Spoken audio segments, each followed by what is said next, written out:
Hello, I'm Gregory Lip, and I'm here to talk about the management of atrial fibrillation, easy as A, B, C. These are my disclosures. I'm not going to read every line, but put into context everything I say or speak in this presentation.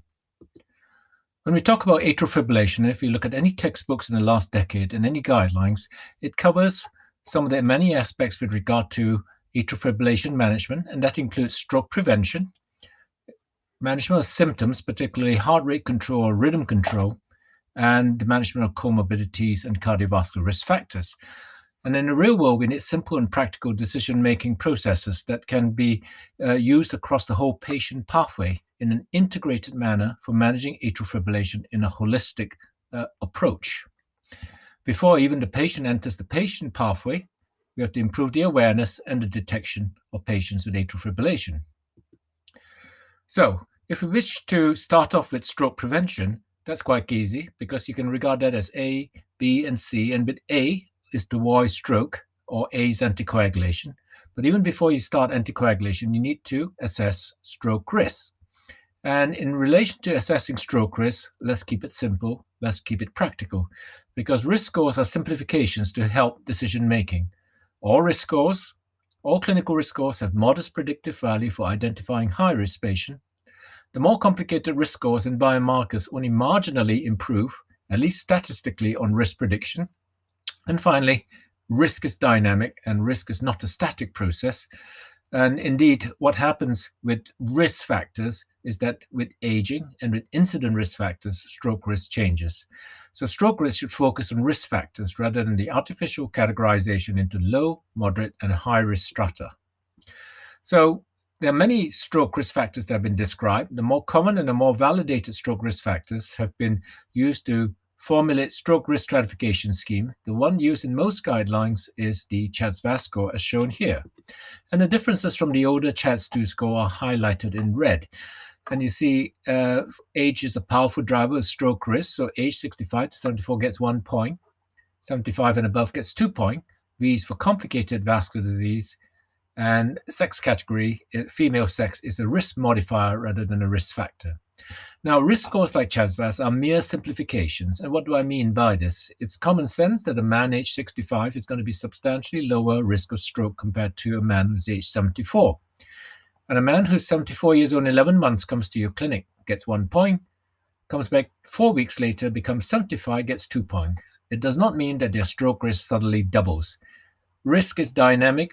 Risk scores like CHA2DS2-VASc are mere simplifications.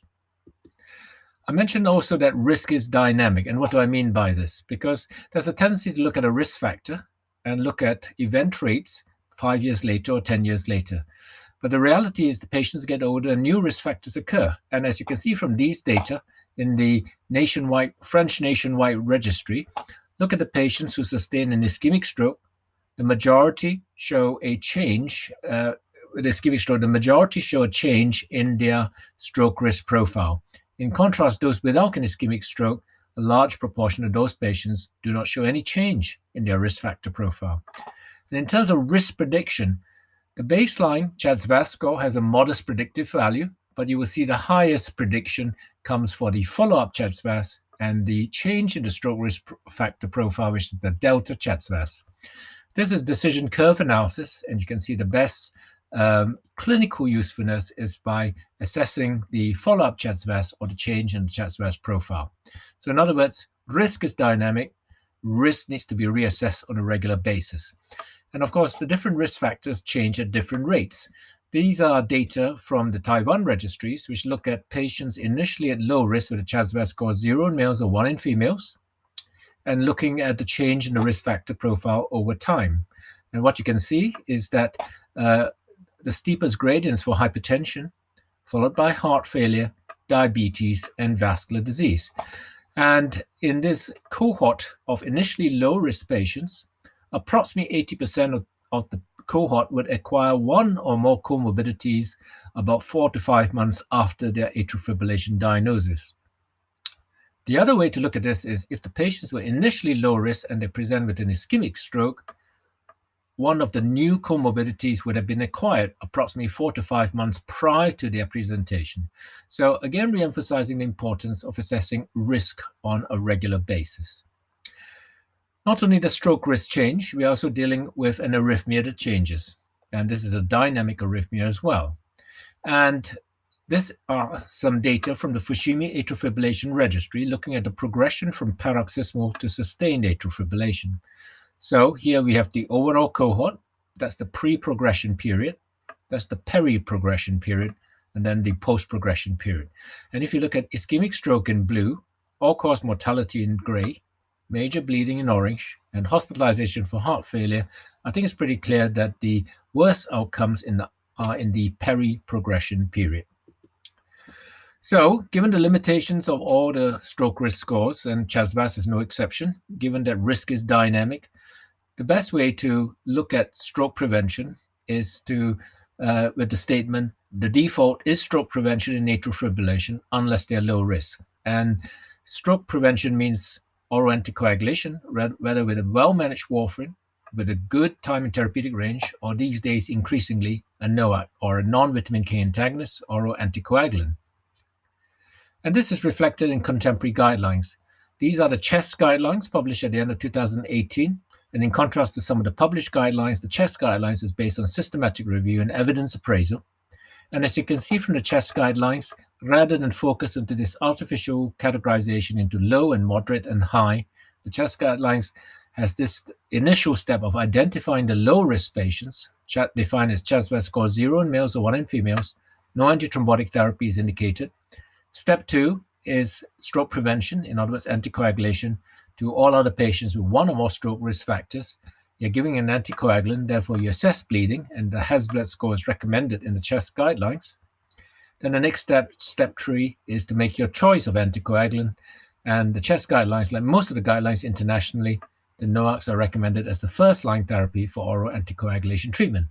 And in fact, this approach is also followed in a recent 2020 European Society of Cardiology guidelines.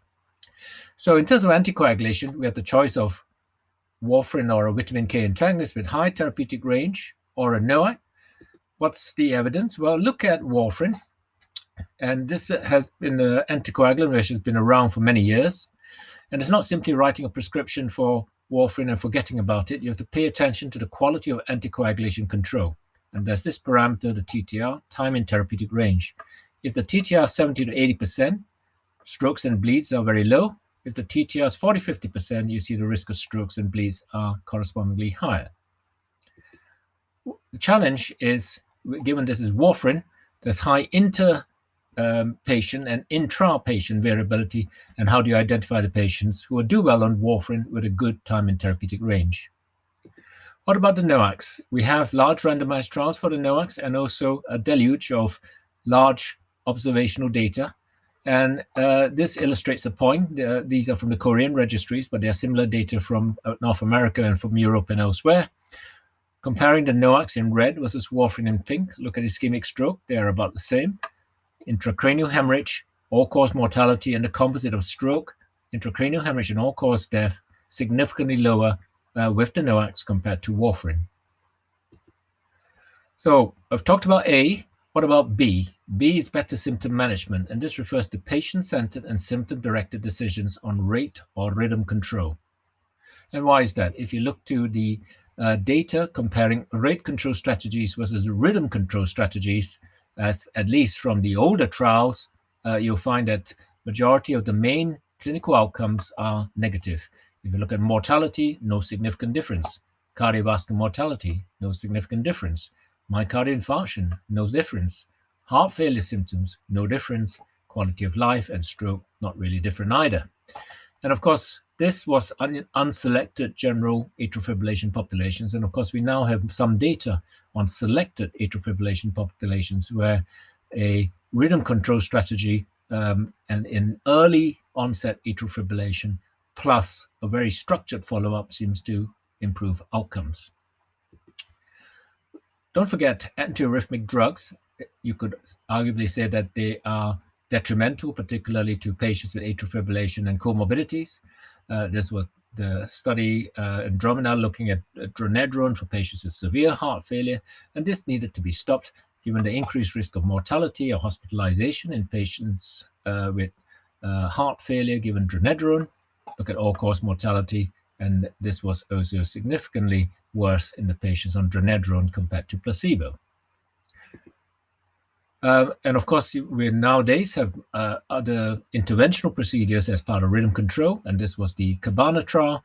And for the intention to treat analysis for the primary composite endpoint of death, stroke, serious bleeding, or cardiac arrest, this was not statistically significant between a strategy of catheter ablation versus drug therapy.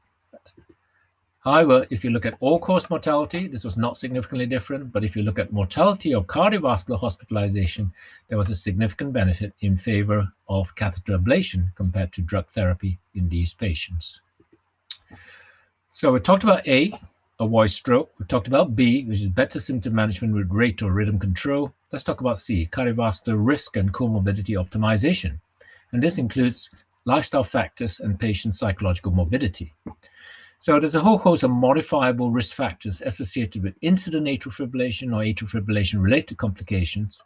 And this slide nicely sums up some of the modifiable risk factors and how they can lead to mechanistic changes promoting atrial fibrillation. For example, obesity, hypertension, sleep apnea, diabetes, hyperlipidemia, alcohol, and smoking, and the mechanistic changes related to the pathogenesis of atrial fibrillation.